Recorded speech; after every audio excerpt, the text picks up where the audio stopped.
Your portfolio is down 30%. The news cycle screams recession. Your neighbor sold everything yesterday. Your hands hover over the sell button. And somewhere inside your chest, a war drums.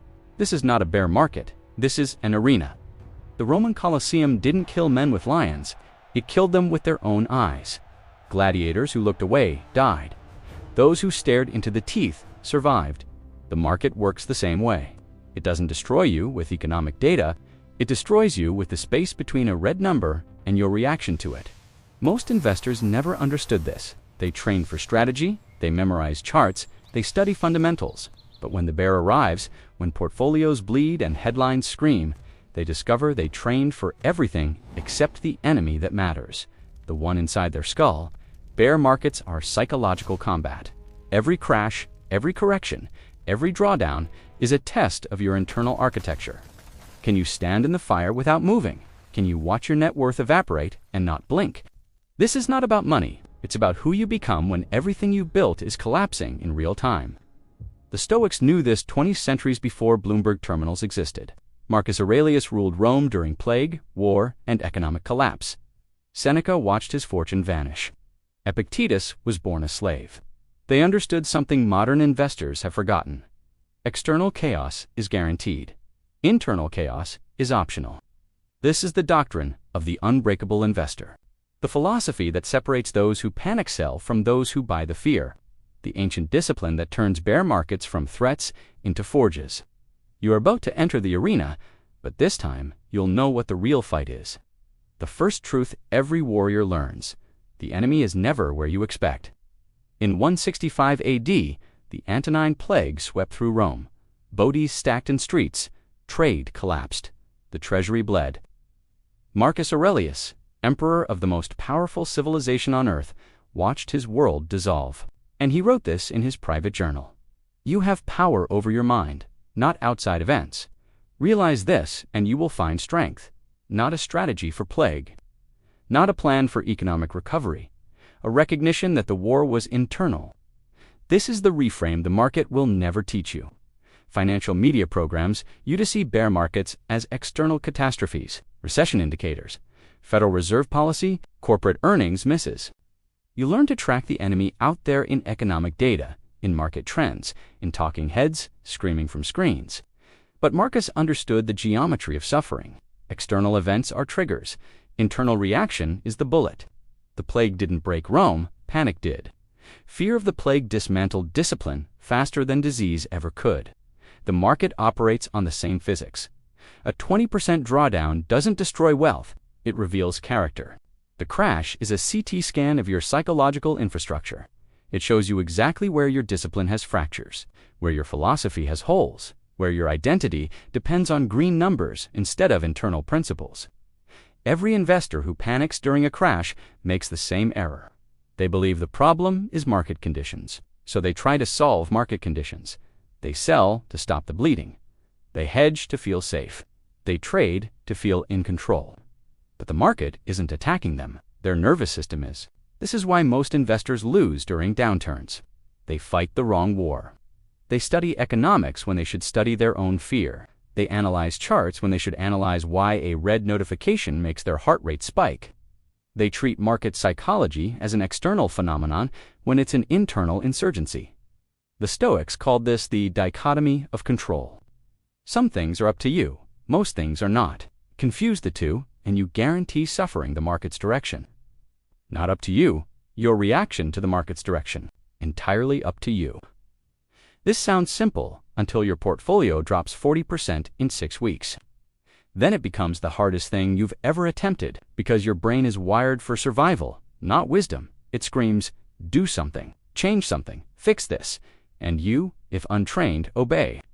But the disciplined investor, the Stoic investor, sits in the fire and asks a different question, not how do I stop this pain, but what does this pain reveal about my attachments? Because pain is data. Fear is a diagnostic. When you panic during a drawdown, you're not reacting to money loss, you're reacting to identity threat. The market just showed you that your sense of self is built on net worth, not principles. That you are what you own, not who you are. Marcus faced this during the plague. He could have collapsed into despair, his empire crumbling, his people dying, his legacy dissolving. Instead, he recognized that his power was never in controlling outcomes. His power was in controlling his mind's response to outcomes. This is the first discipline of the unbreakable investor. Redirect your attention from the external chaos you cannot control to the internal fortress you can. The market will crash again. It always does. The question is not whether you will face financial pain. The question is whether you will let that pain control you, or whether you will use it to forge something stronger than market conditions could ever break. Most investors enter bear markets as civilians. The disciplined few enter as warriors. And warriors don't win by avoiding the arena. They win by changing what the arena means. There is a scene most investors never witness. It happens in trading rooms during crashes. Not the chaos you imagine, shouting, panic disorder. The opposite. Silence. Experienced traders watching screens with the stillness of surgeons. They have seen this before. They know what comes next. The novice trader sitting beside them is drowning, heart racing, palms sweating. Same screens, different nervous systems. This is the gap the Stoics dedicated their lives to closing. The space between stimulus and response, between what happens and what you do about it. That space contains your entire life, every decision, every outcome, every version of who you become. Epictetus taught this to students in his school at Nicopolis. He would say, "It's not what happens to you, but how you react to it that matters." Simple words, impossible execution. Because between those words and actual practice lies the entire discipline of philosophy. Most people hear this and think they understand. Then a bear market arrives and they discover they understood nothing. Because understanding intellectually is not the same as embodying practically. You can know the principle and still panic. You can memorize the philosophy and still sell at the bottom. The Stoics knew this. That's why they didn't just teach philosophy. They practiced it daily, relentlessly. They treated wisdom like physical training, something that atrophies without constant reinforcement. Marcus Aurelius wrote his meditations not for publication, but for himself. Every morning, he reminded himself of Stoic principles. Not because he had forgotten them, because he knew that without daily practice, the principles would remain intellectual abstractions instead of embodied responses. This is where modern investors fail. They learn investing strategies, but never practice investing psychology. They study Warren Buffett quotes, but never drill the mental discipline that made Buffett capable of buying during crashes. They want the results without the training, the strength without the weight. But you cannot build psychological resilience through theory. You build it through exposure, through practice, through controlled doses of the thing you fear until your nervous system recalibrates its threat assessment. The Stoics had a specific practice for this. They called it prasetsi, attention, not mindfulness in the modern sense.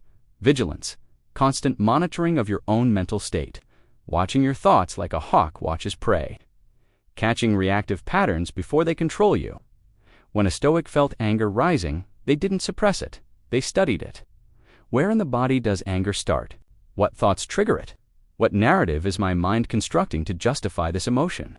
They became forensic investigators of their own psychology. For the investor, this practice is critical. When you feel panic during a drawdown, the untrained response is to act on the panic. Sell hedge, do something to make the feeling stop. But the trained response is to pause, to study the panic, to ask, what is this feeling protecting? What belief is being threatened? Usually, you discover the panic is protecting an identity. The identity of the successful investor, the person who makes smart decisions, the individual whose net worth validates their worth as a human. And when the market threatens that identity, panic surges not because you're losing money, but because you're losing the story you tell yourself about who you are. This is the shadow work the market forces on you. The bear market doesn't care about your self-image. It will strip it away. The question is whether you resist this process or use it. Most investors resist. They cling to the old identity. They try to resurrect it through desperate trades. They blame the market for destroying something they never should have built their identity on in the first place. But the Stoic investor recognizes this as the opportunity. The bear market just revealed a weakness in their psychological architecture, an attachment they didn't know they had, a dependence on outcomes they thought they had transcended. Good now, they know where to build. Seneca experienced this revelation not during poverty, but during wealth.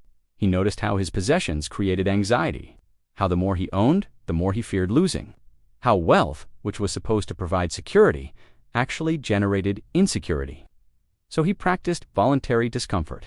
He would sleep on a hard floor for days, eat cheap food, wear simple clothes, not as punishment, but as training. He was testing whether his contentment depended on luxury or whether it was independent of conditions. This is the practice modern investors need, but almost never do.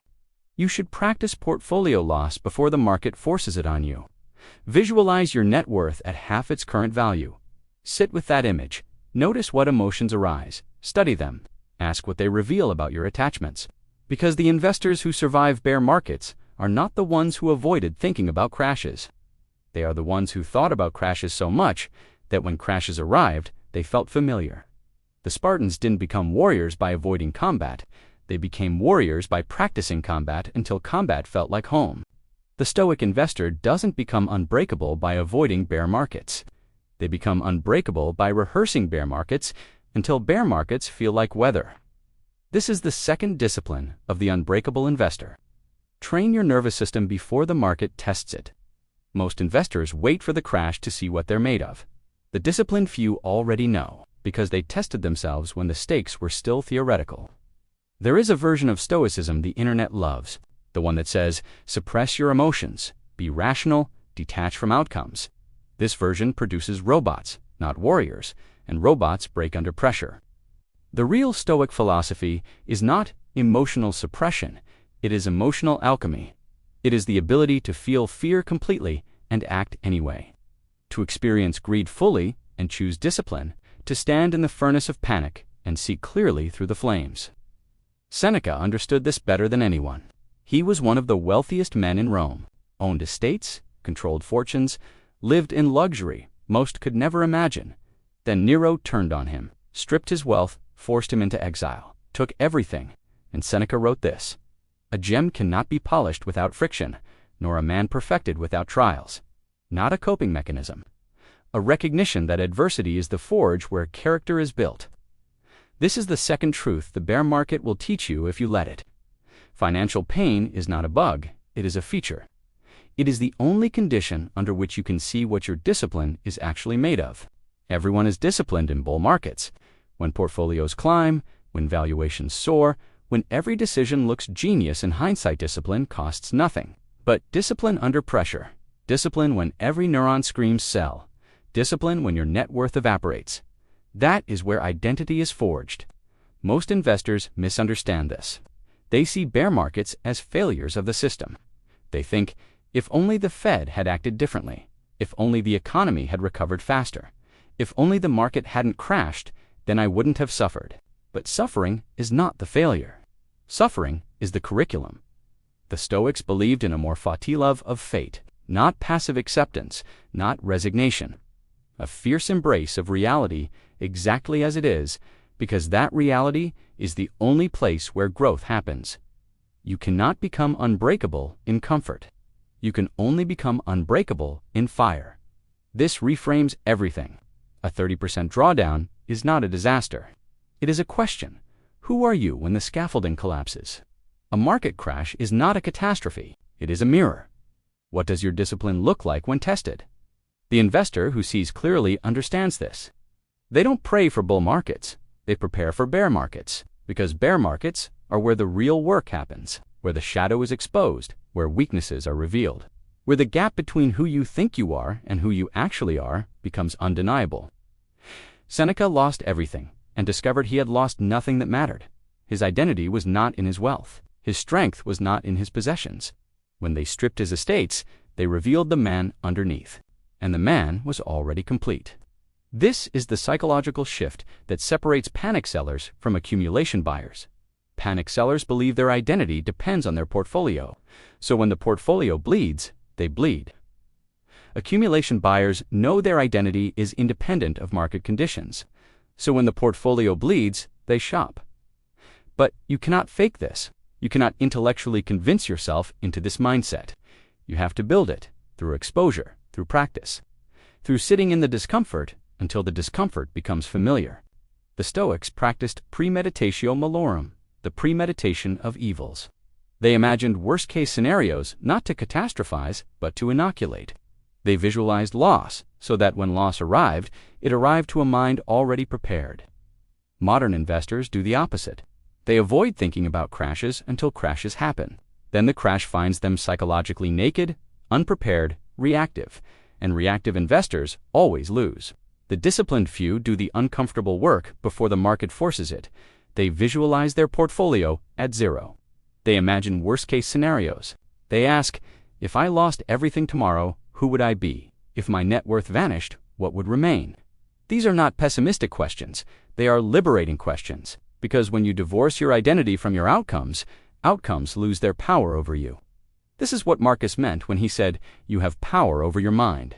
Not that you can think positive and manifest wealth, that you can stand in catastrophe and still choose your response, that no external event can touch the part of you that decides how to interpret the event. Bear markets reveal whether you have built this capacity, whether your discipline is cosmetic or structural, whether you are play-acting strength or actually strong. And if the bear market reveals cracks, good, now you know where to build. The market just handed you a map of your own weaknesses. Most investors see this as defeat. The Stoic sees it as diagnosis. You cannot fix what you cannot see. The bear market made you see, ooh. Now the question is whether you have the courage to build what the market revealed you lack. There is a shadow version of every investor. The one who trades on impulse, the one who checks portfolios compulsively, the one who sells in panic and buys in euphoria. Most investors spend their careers pretending this shadow doesn't exist. The Stoics knew better. They called it the passions, the untrained emotional responses that hijack reason. But they didn't try to eliminate the passions. They tried to understand them, to study them, to integrate them. Carl Jung would later call this shadow work, the process of confronting the parts of yourself you hide from, the impulses you deny, the fears you refuse to name, because what you refuse to name controls you. What you refuse to see owns you. In investing, the shadow appears during volatility. It is the voice that says, sell before it gets worse. The impulse that says, just check the portfolio one more time. The anxiety that says, you're going to lose everything. The untrained investor obeys this voice. They think it's rational. They think it's protective. But it's neither. It's the shadow using fear to seize control. Seneca experienced this firsthand. Before his exile, when he still had wealth, he wrote about the anxiety of ownership, how possessions create fear, how the more you own, the more you have to lose, how wealth becomes a prison if you let it define you. Then Nero took it all. And in that moment, Seneca faced his shadow directly. The fear of loss, the attachment to status, the belief that his worth came from what he owned. And he discovered something. When you lose what you thought defined you, you find out what actually defines you. When the external scaffolding collapses, you see the internal structure clearly for the first time. This is the gift bear markets offer. They strip away the illusions. They force you to confront what you have been avoiding. They reveal the gap between your practiced identity and your actual character. The question is whether you use this revelation or flee from it. Most investors flee. They sell in panic to escape the discomfort. They blame the market for their losses. They externalize their fear because internalizing it would require admitting that the problem is not the crash. The problem is their relationship with the crash. But the warrior investor, the Stoic investor, sits with the shadow. They ask, why does this notification make my stomach drop? Why does a red number feel like a personal attack? Why do I compulsively check prices when I know it changes nothing? These questions are uncomfortable. They require admitting that you are not as disciplined as you thought, that your attachment to outcomes is stronger than you believed, that your identity is more fragile than you pretended. But discomfort is the tuition for growth. The Stoics practiced negative visualization for this reason. They imagined losing what they valued so they could examine their attachment to it. They rehearsed catastrophe so catastrophe could not ambush them. Modern psychology calls this exposure therapy. You face the thing you fear in controlled doses until the fear loses its power. You sit with the anxiety until the anxiety becomes familiar. You expose the shadow until it integrates. For investors, this means deliberately exposing yourself to portfolio drawdowns, not in reality, but in imagination, visualizing your net worth cut in half, sitting with that image, noticing the fear, studying the fear, asking what the fear protects. because fear always protects something, usually an identity. A story you tell yourself about who you are. The successful investor, the smart trader, the person who made good decisions. When the market crashes and that story cracks, the fear surges. Not because you are losing money, because you are losing the story that said you were the kind of person who doesn't lose money. Seneca understood this. When Nero stripped his wealth, Seneca could have clung to the story of the wealthy philosopher. He could have fought to preserve that identity. Instead, he let it die. And in its place, something stronger emerged. Not the philosopher who had wealth, the philosopher who needed nothing. This is the transformation bear markets offer. The death of the identity built on outcomes. The birth of the identity built on principles. But you have to be willing to let the old identity die. Most investors are not. They cling to who they were during the bull market. They try to resurrect that person through desperate trades, panic selling, emotional decisions. The disciplined few recognize that person is gone. The bull market version of you cannot survive the bear. So they let it go. They sit in the grief of that loss. And they ask, who am I when the market cannot validate me? That question is the beginning of wisdom. The shadow cannot control what you have already integrated. The fear cannot hijack what you have already confronted. The arena does not care about your credentials. It does not care about your past returns. It only cares whether you can stand in the fire without flinching. And if you have done the shadow work, if you have faced your fear before the market forced you to, there is a specific moment in every bear market where the psychology shifts. Not at the beginning, when shock dominates, not at the bottom, when capitulation arrives, but in the middle. The grinding, soul-destroying middle where there is no catalyst for recovery and no end in sight. This is where most investors break, not from a single catastrophic loss, but from the accumulated weight of daily bleeding. From watching their net worth erode week after week with no relief, from the psychological exhaustion of maintaining discipline when discipline produces no visible reward. The Spartans had a ritual for this. At age 7, boys entered the Agoge brutal training system designed to forge warriors. They were starved, beaten, exposed to elements, forced to fight. The goal was not cruelty. The goal was inoculation. By the time a Spartan reached battle, he had already experienced pain so acute that war felt familiar. The chaos of combat could not break him because he had been broken and rebuilt 100 times before. This is the fourth discipline of the unbreakable investor. Controlled exposure to the thing you fear. Most investors avoid this. They structure their portfolios to minimize drawdowns. They hedge to feel safe. They diversify to avoid pain. And when the inevitable crash arrives, they are psychologically unprepared. The pain is new. The fear is overwhelming. The reaction is panic. But the disciplined investor does the opposite. They practice discomfort. They expose themselves to portfolio volatility in controlled environments. They sit with red numbers. They visualize worst-case scenarios. They train their nervous system to recognize that financial pain is not mortal danger, because that is the core error most brains make. Your amygdala, the fear center of your brain, cannot distinguish between portfolio loss and physical threat. A 30% drawdown triggers the same alarm system as a predator attack. And unless you train that system, it hijacks your decision-making every time. The Stoics understood this. They did not avoid discomfort. They sought it out. Epictetus taught students to practice poverty voluntarily, to sleep on hard floors, to eat simple food. Not because poverty was good, but because experiencing it removed its power to terrorize. When you have practiced hunger, famine cannot break you. When you have practiced cold, winter cannot shock you. When you have practiced loss, bear markets cannot panic you. This is premeditatio malorum in action. But it is not just intellectual, it is visceral. You have to feel the fear, sit with it, breathe through it, until your nervous system recalibrates. For investors, this means deliberately exposing yourself to portfolio volatility. It means resisting the urge to check prices compulsively. It means sitting with the discomfort of not knowing. It means watching your net worth drop and choosing not to act. These are small exposures, but they build tolerance. Each time you resist the impulse to panic, you strengthen the neural pathway that chooses discipline over reaction. Each time you sit with discomfort without flinching, you teach your brain that discomfort is survivable. The untrained investor never does this work. So when the real crash arrives, their nervous system has no reference point. The fear is novel, overwhelming, unmanageable, and they sell. But the investor who has practiced discomfort recognizes the fear. It feels familiar. They have been here before in visualization, in controlled exposure, in deliberate practice. And because it feels familiar, they can navigate it. This is not about becoming emotionless. It is about becoming unshakable. You still feel the fear. You still notice the pain. But the fear does not control you. The pain does not hijack you. Marcus Aurelius ruled during constant crisis, war, plague, economic collapse, betrayal.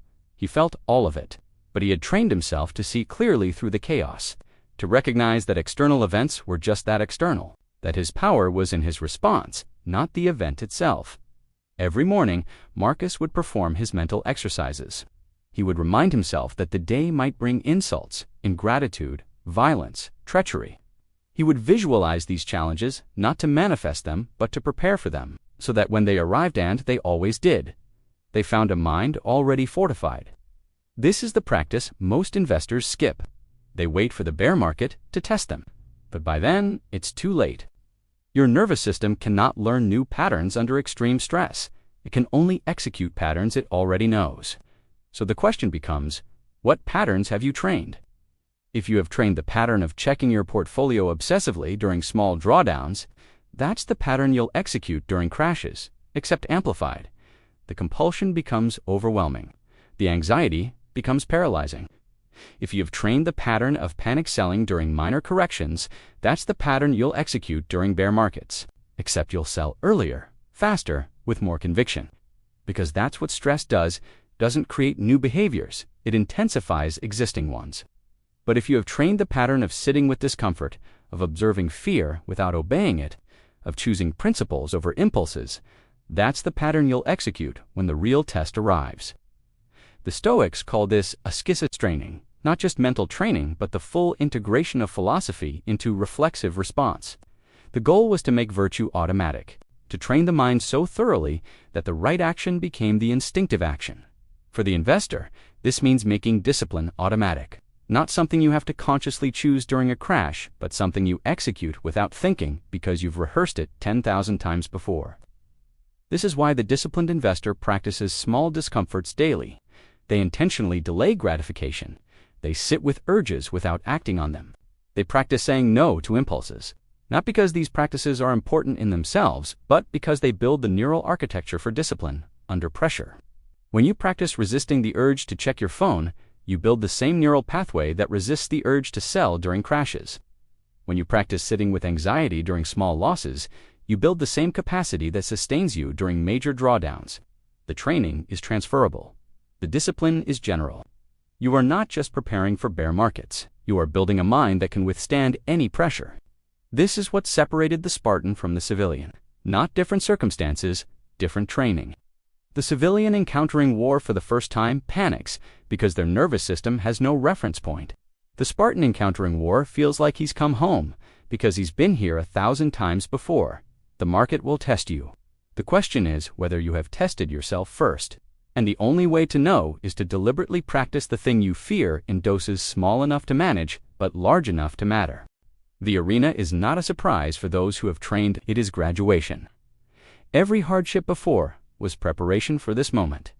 And when the moment arrives, the trained investor is ready. Not because they are fearless, because they have felt fear so many times that it no longer controls them. Your portfolio is down 40%.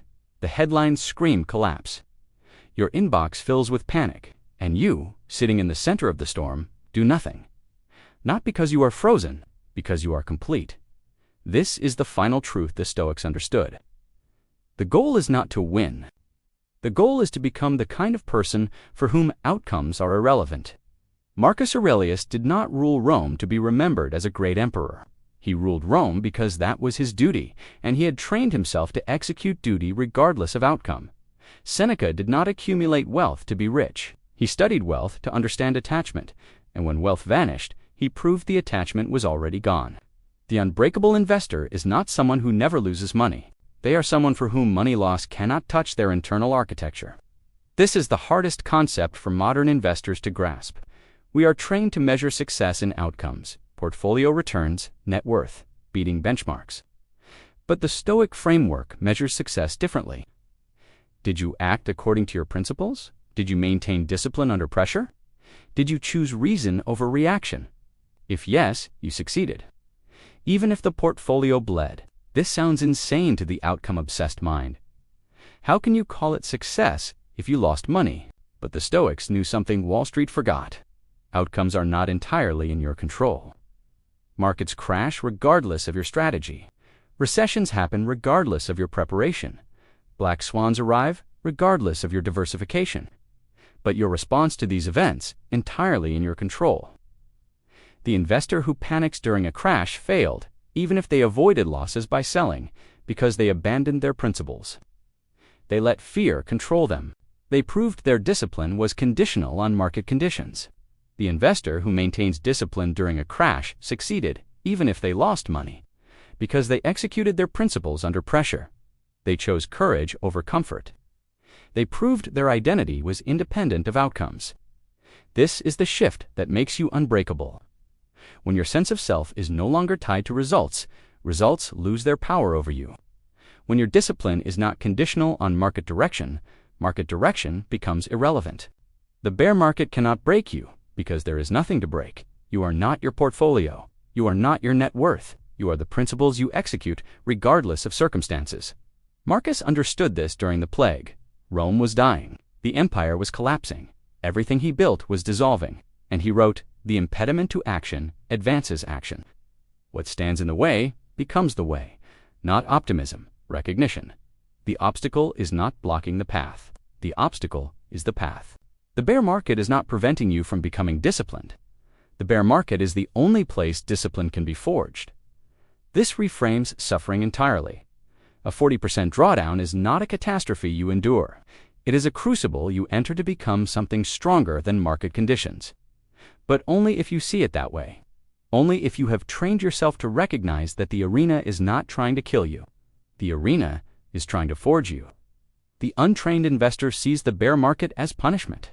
The disciplined investor sees it as promotion. You cannot access the next level of psychological strength without passing through fire, and the market, in its perfect cruelty, provides exactly the fire you need. This is why the Stoics practiced gratitude for obstacles, not toxic positivity, not denial, recognition that hardship is the only mechanism that builds capacity. You cannot become strong without resistance. You cannot become disciplined without temptation. You cannot become unbreakable without being tested to the point of breaking. The bear market is not your enemy. It is your forge, and if you emerge from it with your principles intact, with your discipline proven, with your identity independent of outcomes, you have won something no bull market could ever give you. You have won yourself. There is a concept in metallurgy called work hardening. When you stress metal repeatedly, it becomes stronger. The molecular structure reorganizes under pressure. What would have broken the metal initially now makes it more resilient. Human psychology works the same way. Every time you face fear and choose discipline, you reorganize your internal structure. The neural pathways that support courage strengthen. The ones that support panic weaken. You become literally, physiologically different. This is what the bear market offers. Not just a test of who you are now, but a mechanism to become someone stronger. Most investors miss this because they're focused on preservation. They want to protect what they have. They want to minimize losses. They want to get through the bear market unchanged. But unchanged is the worst possible outcome. Because if you emerge from a bear market the same person who entered it, you wasted the opportunity. You endured the pain but gained none of the benefit. The Stoic investor understands this. They enter the bear market knowing they will be forged by it. They accept that the process will hurt. They embrace that the outcome is transformation, not preservation. This is what Seneca meant when he said, "Difficulties strengthen the mind as labor does the body." Not that difficulty is pleasant, that difficulty is necessary, that you cannot build capacity in comfort, that the forge requires heat. The bear market is the heat. Your discipline is the metal, and the version of you that emerges will be either stronger or broken, depending entirely on how you engage the process. Most investors try to avoid the heat. They sell to escape the pain. They hedge to minimize exposure. They diversify to feel safe. And in doing so, they prevent the very transformation that would make future bear markets irrelevant. Because once you have been truly forged, once you have sat in maximum psychological discomfort and maintained your principles, once you have proven to yourself that your identity is independent of market conditions, bear markets lose their power over you. You still feel the fear. You still notice the losses. But they don't control you. They don't define you. They're just weather. External conditions that change constantly while you remain unchanged. This is the ultimate goal of Stoic practice. Not to eliminate emotions, but to eliminate their control over you. Not to avoid suffering, but to transcend suffering's ability to determine your actions. Marcus achieved this. In his private writings, he described watching his empire collapse, and his response was not denial or despair. It was acceptance. This is happening. I cannot control that it is happening. I can only control how I respond, and in that acceptance, he found freedom. Not the freedom from circumstances, but the freedom within circumstances. The recognition that no external event could touch the part of him that chose how to interpret the event. This is what awaits you on the other side of the bear market. If you do the work, if you face the fear, if you use the pain as the forge it was always meant to be. Not a portfolio unchanged, a person transformed. The arena never closes. Even after this bear market ends, another will come. Even after you prove your discipline once, you will be tested again. This is not a problem to solve. This is the condition of existence. Markets will always cycle. Fear and greed will always oscillate. External chaos will always arrive. The question is not whether you will face the arena again. The question is whether you will enter it as the same person or someone stronger. Marcus Aurelius died knowing the empire would face future crises. Seneca died knowing wealth would rise and fall. Epictetus died knowing slavery still existed. They did not solve the external problems, they solved the internal problem. They became the kind of people for whom external problems were irrelevant. This is the goal, not to avoid bear markets. To become someone for whom bear markets are just weather. Not to eliminate fear, to become someone who feels fear and acts anyway, not to control outcomes. To become someone who executes principles regardless of outcomes. The Stoic bear market strategy is not a strategy for surviving crashes. It is a strategy for forging an identity stronger than any crash could break. You started this journey watching your portfolio bleed. You will end it watching your portfolio bleed again. But you, the person watching, will be different.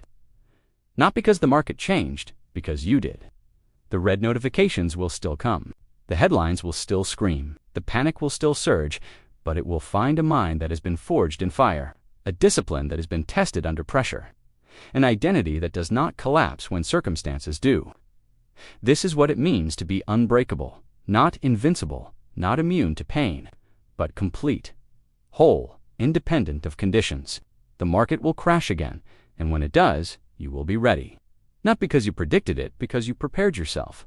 The arena awaits. But this time, you know what the real fight is, and you, warrior, are already armed.